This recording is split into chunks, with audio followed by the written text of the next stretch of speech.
Wahyu Astabrata.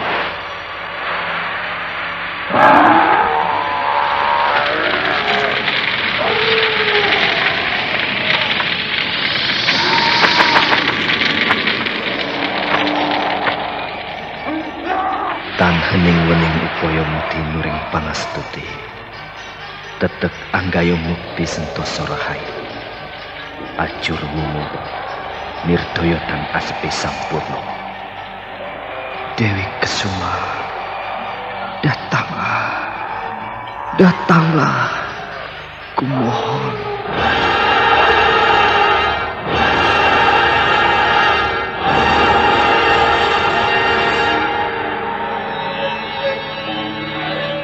Aji Sukmo, aku telah bersamamu. Kaulah suamiku. Mari menyongsong matahari.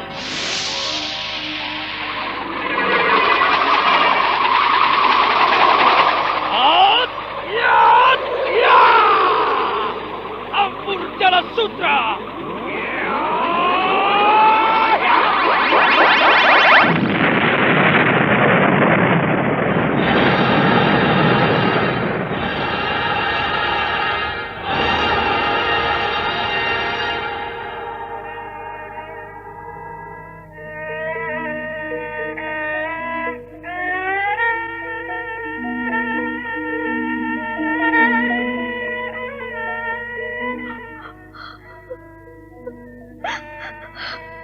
Kakang Sukmo, tolonglah aku.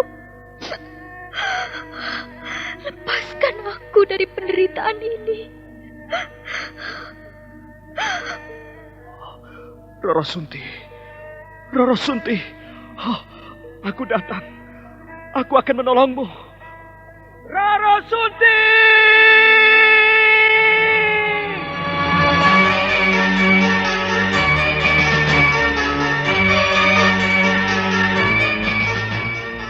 Wahyu Astabrata.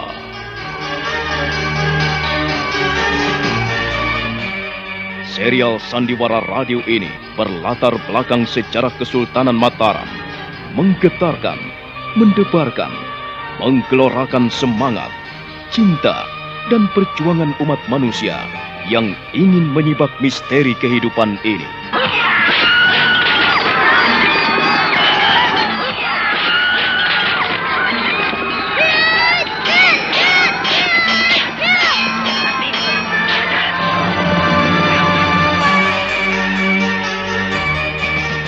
Didukung oleh Ferry Fadli, Eli Ermawati, Ivone Rose, Yuli Mulyana, Idris Apandi, M. Abud, dan artis-artis top lainnya. Cerita ini ditulis dan diolah oleh Bu Nergis Muryono, pengarah cerita dan naskah Agung Bahrodi, ilustrasi musik Haris Sabar, teknik dan montase Jenny Mumu, dengan sutradara Ferry Fadli. Sandiwara Radio ini masih Anda dengarkan di channel YouTube Satria Collection. Jangan lupa tekan tombol like dan subscribe.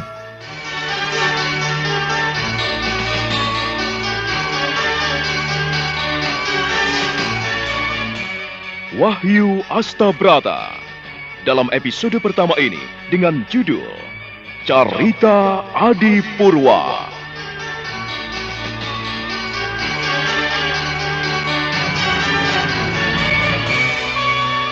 Pada seri yang ke-17 ini didukung oleh para pemain Eli Burhan sebagai Nyai Wulung, Herman sebagai Ki Wulung, Eli Ermawati sebagai Niwari, Ferry Fadli sebagai Kiwari, Aris sebagai Raden Mas Jolang, dan Asdi Suhastra, pembawa cerita. Selamat menikmati.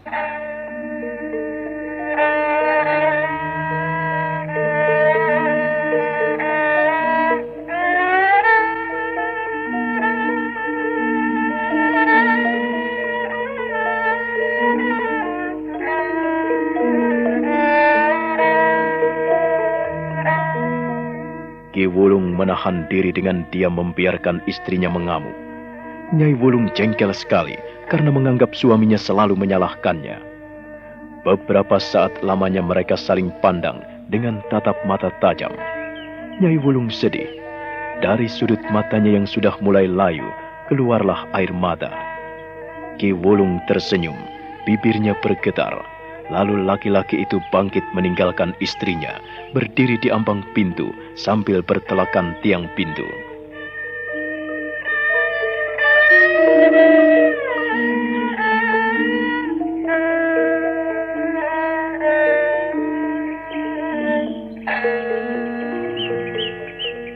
Nyai Wulung pun ikut bangkit, lalu menyaut lengan kiri suaminya dan menyeretnya ke belakang.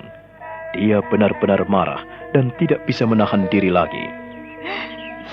Aku tidak bisa kalau kau terus diam begitu. Aku sudah berusaha menasihati cucumu, tetapi kau diam saja. Kita ini sudah tua, Nyi. Kita harus sabar. Kita harus sedikit arif dan bijaksana. Jangan mengumbar apa yang ada di dalam hatimu. Kita harus ingat, Sukmo itu masih kecil. Jadi wajar apabila ia nakal dan bandel. Tetapi saat ini dia sudah pergi. Pergi dan dia tidak kembali. Ya, cepat atau lambat, Sukmo pasti akan pulang. Jadi kau tidak perlu ribut. Kau tidak perlu cemas dan takut.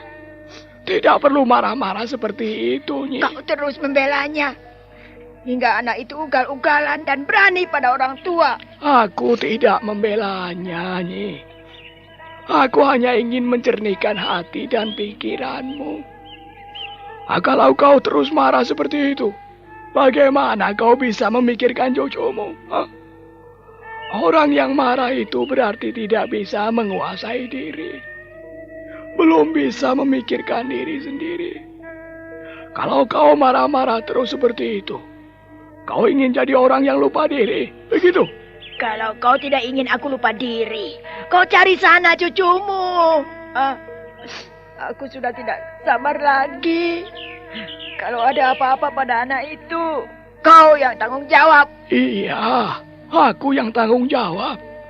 Aku yang akan menanggung semua sebab dan akibatnya. Tetapi kau pun harus ingat, Nyi. Sukmo pergi karena selalu kau marahi. Selalu kau sabeti. Siapa yang tidak jengkel? Siapa? Siapa yang tidak mendongkol? Apabila sudah kerja keras, tetapi disabeti. Ayo, seandainya aku cubit pantatmu, kau marah tidak? Kau ini sebagai orang tua semakin ngawur saja. Apa? Kau selalu membelanya. Kau salahkan aku, iya? Nenek. Sudahlah. Sudah. Sare, sabar. Aku ingin agar kau tetap saja seperti dulu. Tenang. Memelihara anak memang berat. Jadi kau jangan sampai terbawa hati dan perasaanmu. Sabarlah. Orang yang sabar bisa menghadapi segala sesuatu dengan tenang. Nah, kalau kau sabar, maka kau akan memiliki hati dan pikiran yang jernih. Dan kau tidak akan dikuasai amarahmu. Kau harus ingat itu. Aku tidak ingin kau hanya ngomong saja. Sana, cari cucumu. Kalau dia tidak pulang dan ada apa-apa di jalan, siapa yang disalahkan, Kita kan? Kau tidak mau mendengarkan apa yang kuucapkan. Iya, sudahlah, tenang. Minum air putih sekendi, biar kau tenang, ya. Jangan marah terus seperti itu. Kau suruh aku minum air sekendi biar perutku kembung, begitu?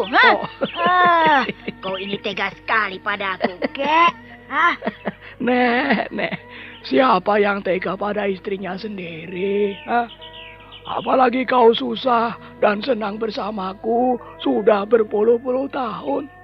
Sampai setua ini, aku belum pernah menyia-nyiakan dirimu.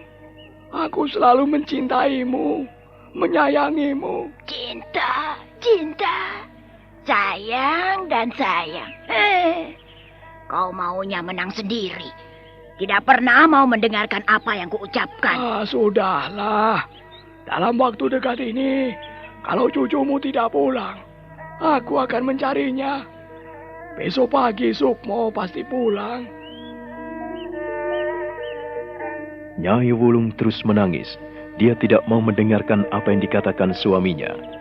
Lalu Ki Wulung mendekatinya dan menepuk-nepuk pundaknya. Nyai Wulung sibuk menyeka air matanya yang bergulir di pipinya yang mengeriput.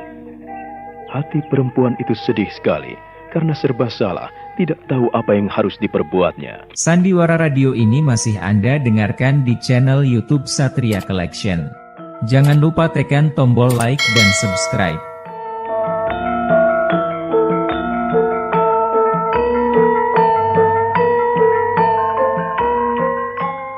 Sementara itu, Ki Warih dipanggil Sultan Nyokrawati menghadap, karena Sang Prabu berkenan dengan keahliannya.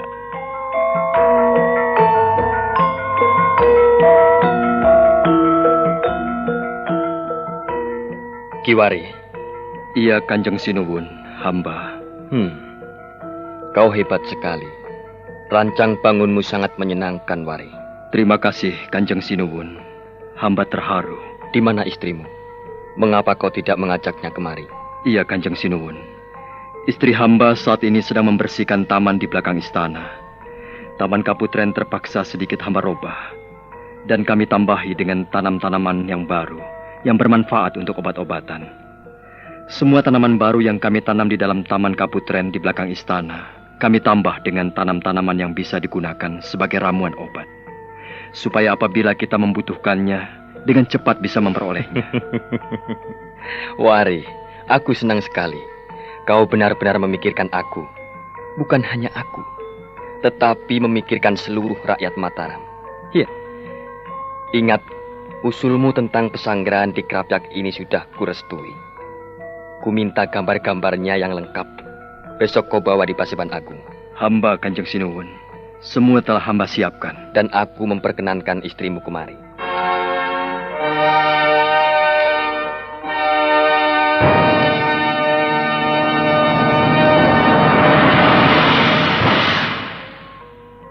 Ki Warih menundukkan kepalanya, menyembah bersujud di depan tahta Panembahan. Hatinya terharu sekali karena menerima penghormatan yang besar dari Sultan Mataram. Sang Prabu benar-benar bangga memiliki orang kepercayaan seperti dirinya. Dia kemudian segera menghaturkan sembah sampai 3 kali. Sang Prabu bangkit dari singgasananya, lalu berjalan melangkah mendekati Ki Warih.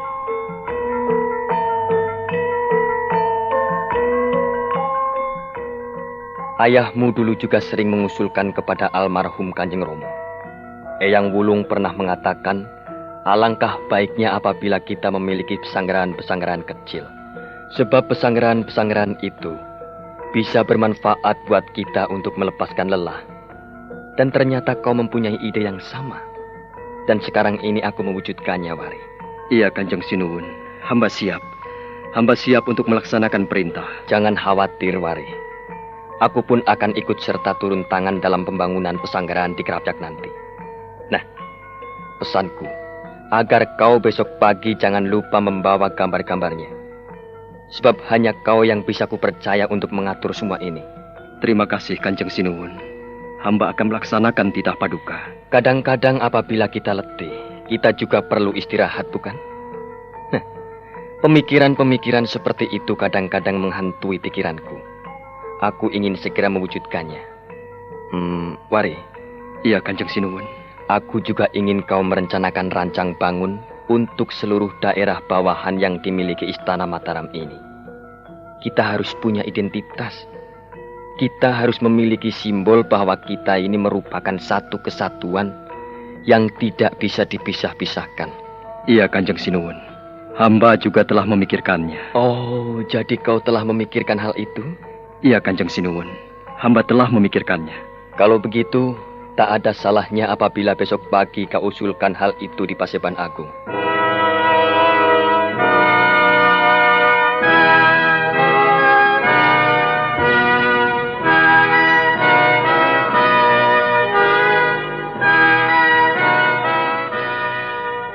Ki Warih menghaturkan sembah pada Kanjeng Sultan yang telah merestui segala usul rencananya.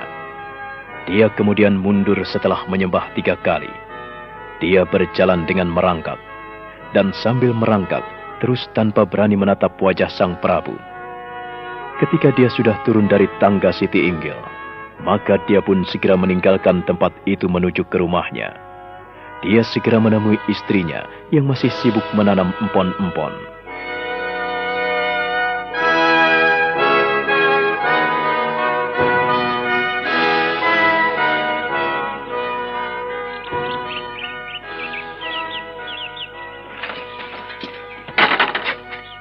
Bagaimana, Kakang?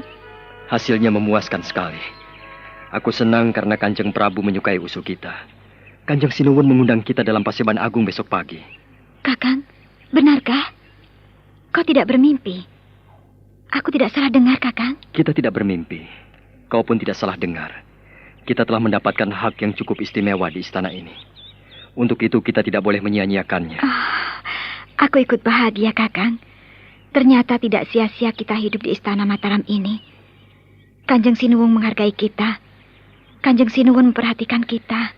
Siapa orangnya, siapapun dia, kalau dapat menjalankan tugas dan kewajibannya dengan baik, tentu saja ia akan mendapatkan penghargaan yang layak. Sekalipun kita tidak pernah memikirkan penghargaan itu. Dengan kepercayaan itu, kita telah mendapatkan penghargaan yang luar biasa. Kita tidak perlu memikirkan balas jasa.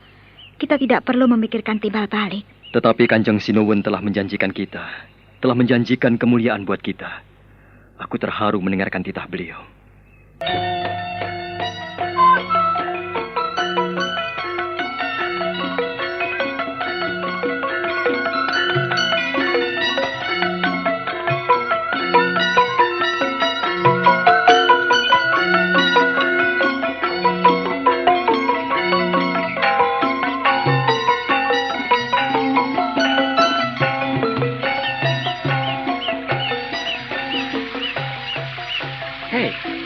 Niniwari. Siapa kau? Rupa-rupanya kau belum kenal aku, Niniwari. Bilang pada suamimu agar dia jangan dekat-dekat dengan Kanjeng Prabu. Apa hubungannya? Mengapa kami tidak boleh dekat dengan Kanjeng Prabu? Kami di sini bertugas untuk melayani beliau, juga untuk memikirkan kepentingan Istana Mataram. Kami bekerja tidak untuk kepentingan pribadi. Niniwari, dengarkanlah baik-baik. Kau hanya kuminta memberitahu suamimu agar ia tidak terlalu dekat dengan Kanjeng Prabu.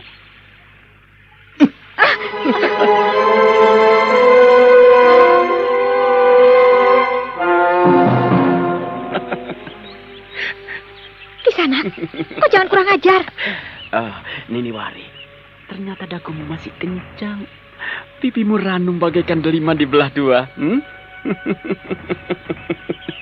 Kalau kau dulu ku kenal dengan baik, tentu saja aku mau menyuntingmu. Kisana, kau jangan kurang ajar. Aku bisa melaporkan tindakanmu pada Kanjeng Sinuwun. Ya, laporkanlah. Bilang padanya, itu jika kepalamu ingin putus. Kisana. Katakan padanya, namaku Kolo Cokro. Ingat-ingat dengan baik. Namaku Kolo Cokro. Kolo Cokro? Ternyata tajam ingatanmu. Bagus. Niniwari, aku suka padamu. Jika kau tidak punya suami, aku juga mau menerimamu. Kau akan kusunting dan kuberi rumah yang indah dan mewah. Kolo Cokro, wajahmu tampan, tubuhmu juga gagah dan tegap. Sayang, bila semua itu hanya lahiriah saja, hati dan pikiran busuk berbelatung. Begitu. Jadi, wajahku tampan, tubuhku tinggi tegap. Terima kasih atas pujianmu, Niniwari. Tenanglah, suatu saat kau pun bisa menikmati kelebihanku, keperkasaanku. Hati dan mulutmu benar-benar kotor, Kolo Cokro. Hei, tunggu. Lepaskan! Lepaskan! Mana mungkin aku melepaskan perempuan cantik. Niniwari. Lepaskan! Kau tidak suka kusentuh? Lepaskan!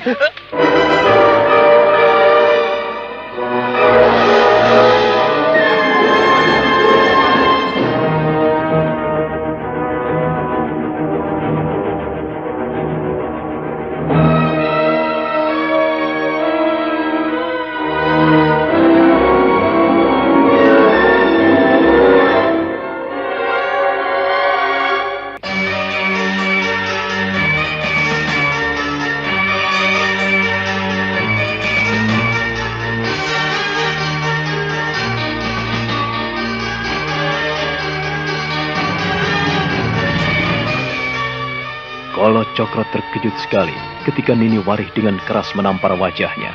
Tangannya terlepas. Nini Warih mundur beberapa tindak menghindari sergapannya. Namun Kala Cokro berusaha merengkuhnya.